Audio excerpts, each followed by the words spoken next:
BJP के अंदर seat बंटवारे की पेच अभी फंसी है कि महागठबंधन भी इससे उबर नहीं पाई है। राजद कांग्रेस वामदल के बीच सीट बंटवारे को लेकर लगातार मंथन अंदर खाने में जारी है। दिल्ली में कांग्रेस के नेताओं से मिलकर राजद का प्लान बताकर मनोज झा पटना लौट गए हैं।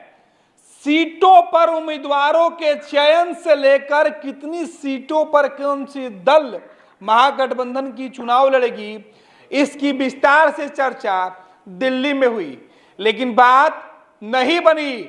मनोज झा को कांग्रेस ने सीधे तौर पे कह दिया कि बात कम सीटों पर नहीं बनेगी, जितना आप चाहते हैं उतना तो हरगिज नहीं। दरअसल राजद यह चाहती थी कि बिहार में कांग्रेस की स्थिति बहुत अच्छी नहीं है, ऐसे में उसे 6 से 7 सीटों पर सिमटा दिया जाए। कुल मिलाकर 25 के आसपास की जो सीटें, 20 और 25 के बीच की जो सीटें हैं, उन सीटों पर राजद अपने उम्मीदवार उतारने की कोशिश में है। बिहार की 40 लोकसभा सीटों में से राजद की यह कोशिश है कि वो ज्यादा से ज्यादा सीटों पर चुनाव लड़े। कांग्रेस ने कहा कि 15 सीटें चाहिए, वामदल ने भी कहा कि हमें भी आधा दर्जन सीटें चाहिए, लेकिन अब जो फाइनल फिगर की बात हो रही है वो राजद ने सीधे तौर पे कह दिया है कि 30 से 31 सीटें अब हम लड़ेंगे।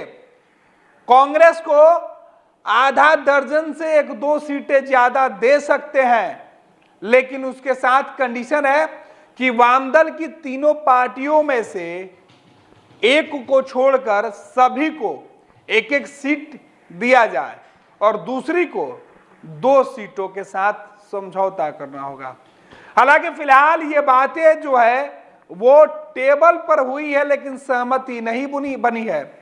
अब राजद, कांग्रेस और वामदल में खास तौर पर माले को लेकर जो पेच है वो फंस रहा है।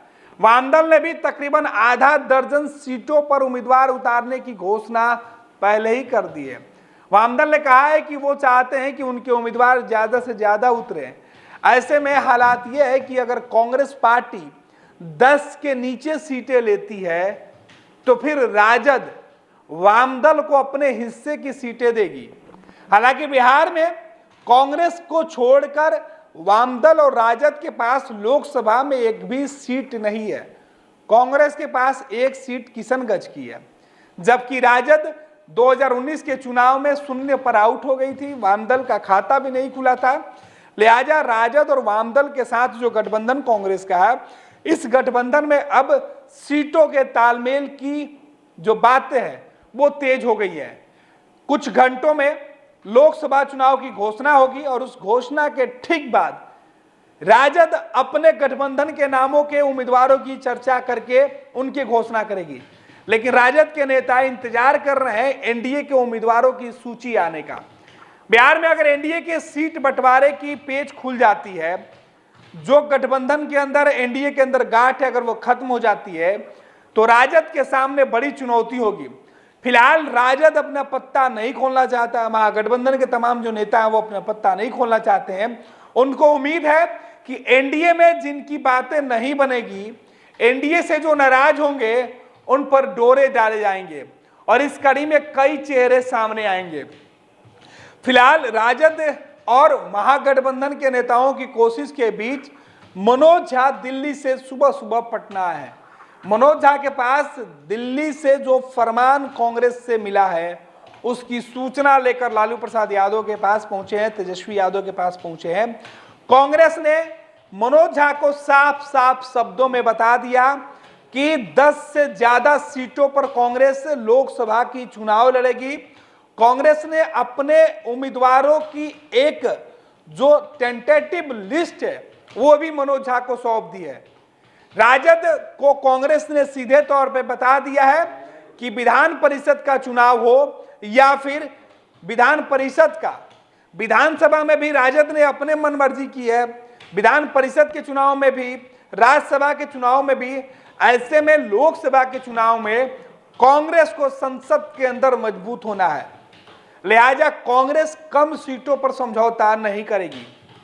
तो जो आग एनडीए गठबंधन में लगी हुई थी वही कमोबेश स्थिति महागठबंधन में भी दिखाई पड़ रही है।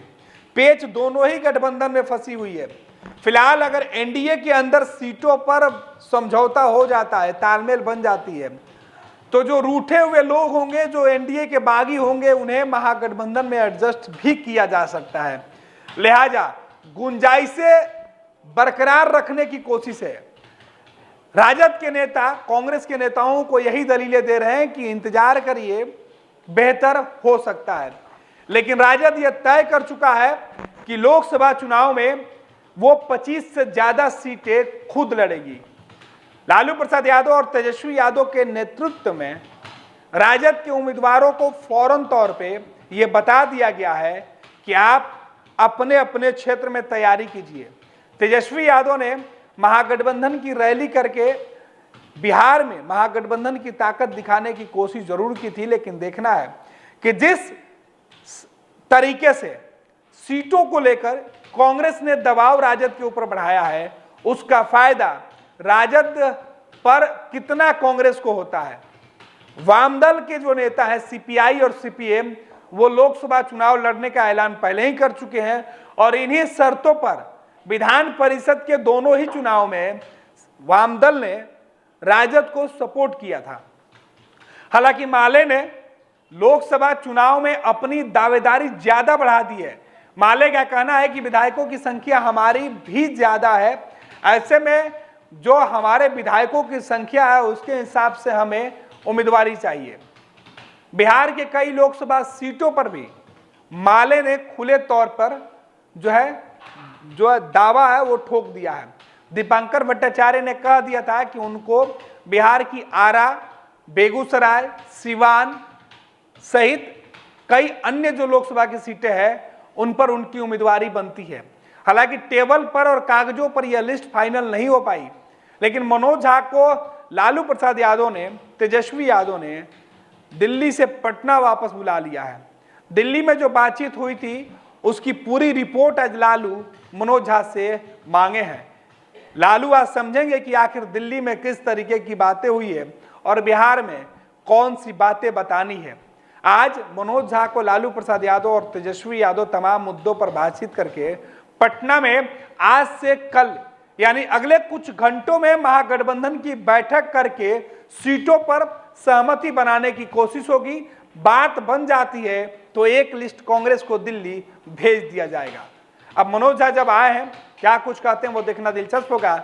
इधर लालू और तेजस्वी पर सबकी निगाह टिकी हुई है, तो कांग्रेस और वामदल के साथ भी रिश्ता बचाए रखने की पूरी कोशिश राजद करेगी। ऐसे में सीट बंटवारे के मुद्दे पर राजद 25 से 30 सीटों के साथ लोकसभा के चुनाव में मैदान में उतर सकती है। अगर एनडीए के बागी उनके साथ नहीं आते हैं तो फिर राजद जो अपने से पहले से जो प्लान है उन्हीं उम्मीदवारों के साथ, उन्हीं लोकसभा सीटों के साथ चुनाव लड़ेगी। महागठबंधन में कांग्रेस और वामदल के साथ राजद का चुनावी सफर शुरू होगा। लेकिन एनडीए के बागी अगर बीजेपी अपने सहयोगियों को नहीं मना पाती है तो फिर उनके लिए भी महागठबंधन का दरवाजा खुला रहेगा। देखना है कि इस रीज में जो जीज दोनों ही गठबंधन के अंदर दिखाई पड़ रही है, जो स और मात का खेल दोनों ही गठबंधन के अंदर चल रहा है, उसमें बाजी किसके हाथ में आती है।